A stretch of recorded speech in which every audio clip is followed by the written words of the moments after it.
Next up, we're in Queensland.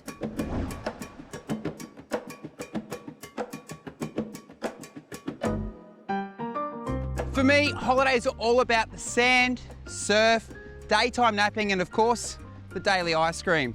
My favourite place to holiday is here in North Stradbroke Island. The house you're about to see is designed by Brisbane architect Paul Butterworth. Paul has designed a house that not only looks the part, but also functions exactly how a holiday house should.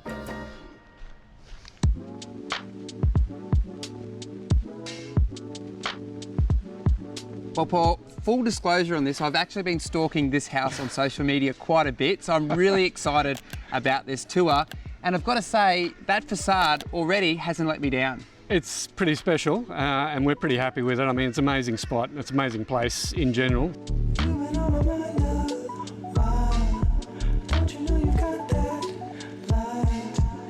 What I love most about the facade is it's quite unpretentious. It's not saying, look at me. Instead, it's saying, look at the view I've got behind me. You know, to us, when you're working in a place like this, it's important not to be too shouty, you know, and not to dominate the landscape or stick out too much in the street. We want to be a little bit quiet, a little bit low key, because that's the vibe of the place. So we're trying to fit in and work with the context of the environment, and so quietening it down a little bit is certainly part of that. Okay, so what was the design brief? Essentially, our clients were part of a close-knit, large family group, so it had to accommodate all comers when it needed to. Low maintenance, durable, you know, quiet and humble from the street, and to fit into its natural environment as well, and just be an all-round entertainer and comfortable beach house. In terms of design, is there much difference between designing for a holiday home or someone's forever home, I guess? I mean, already I can see a series of opening and closing doors to create different spaces. Yeah, look, they're very different briefs. They have very different performance criteria, and generally speaking, a whole different series of rituals and routines that go around living on the coast or living at the beach. That don't occur and aren't needed back in suburban life, for example. Yeah, so I guess a home such as this one, you would want to create sort of like those bunk houses where everyone can come in. You want to sort of use hardy materials where kids can walk sand through the house, etc. Yeah, there's this strange duality where it has to be suitable for just a romantic couples retreat, you know, on the quiet. But also when, you know, the whole clan comes to visit, you know, you can accommodate everyone and everyone just sort of bunks in and gathers around, you know, the kitchen or the fire and has a really good time. So it has to do both. I'm loving this particular breezeway here at the moment. You know, you've got views from the street all the way through the house to, you know, to the hero. Yeah, this is a really important space. It's also a set of lungs for the house as well to flush, you know, fresh air through the rest of the house. There are sliding panels at either end and even in the middle to control the flexibility of how it's used. So at one point it can be sort of a second living rumpus for a whole bunch of kids to come in here and watch a kids movie while all the adults are upstairs.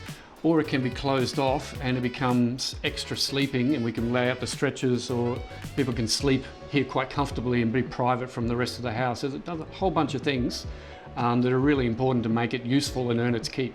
And I think for me, what gives you that really island living is those indoor-outdoor bathrooms. Yeah, it's a nice little sort of trick, if you like, to just slide a big panel back and, you know, brush your teeth in the landscape or have a shower or bath with the landscape, because part of the charm of being over here is really connecting to an environment that one is not normally exposed to.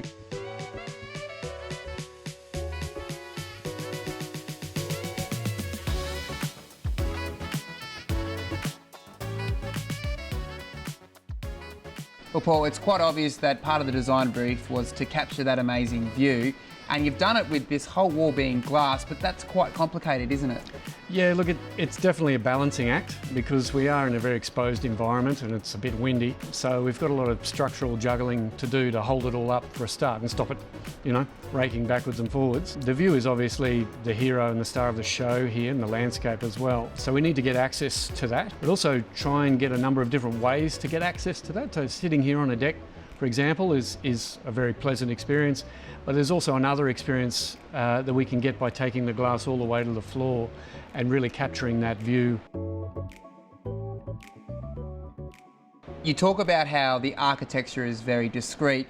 it doesn't get much more discreet than that master bed, does it? No, it's a good spot. And again, you know, if you're the one paying for it all, you kind of want to get a bit of bang for your buck. It's a very different experience, again, from being in that master suite and looking at slightly, it's the same view, but it's slightly different. So it's a special experience just for the owners. It's a nice way of looking at the same thing from a slightly different angle and getting a very unique experience. So you speak about discreet architecture. I guess that extends to your selection of the fixtures and fittings. Most definitely. Everything needs to be on message with the building. And look, the environment and the view is the hero of the show. And we need to make sure our selections don't detract from that experience, but they also need to be useful and practical and functional and look nice. So everything down to the power points and the light switches, you know, we select, and they need to be consistent with the other selections in the house. Everything from the tapware to the light fittings. In particular, the Clipsal Satin Zen range, which is what we're using here, is exactly that. It's just what we needed. It's a beautiful design, it's nice and quiet, it's not shiny, it's just quietly there doing its job, which is exactly what we need it to be. It comes in a couple of different colours, so we use the white ones when they're on the walls, and we use the black ones when they're in the cabinetry and for the appliances and things, and you don't even notice them. I mean, even just sitting here now, we've got, you know, that amazing sea breeze coming through. We're in the morning sun. How has that impacted the design? Yeah, working with the natural environment is really important to us, but also having a very comfortable house as well to be and to live in is really important too. We've got a long, narrow floor plan, so the breezes come up the hill off the ocean. We've got windows both sides of the living areas, and it just flushes fresh air through the house. Keeps it nice and cool, gives a breeze. It makes it very comfortable. We've also got a lot of thermal mass on the ground floor. We've got a polished concrete slab which borrows the thermal stability of the ground that it sits on. Again, there's just a whole lot of things that are packed into this house that were really designed not to be noticed. There's lots of solar panels on the roof. There's 10,000 litre water tank buried under the lawn terrace where the fire pit is. There's just so many things that we really put into this house that really tick a lot of boxes. All right, Paul, well, thanks for showing us through today. I always enjoy talking to you. You've got such a passion for design and it's infectious, so thanks again. I appreciate it. Thanks for coming.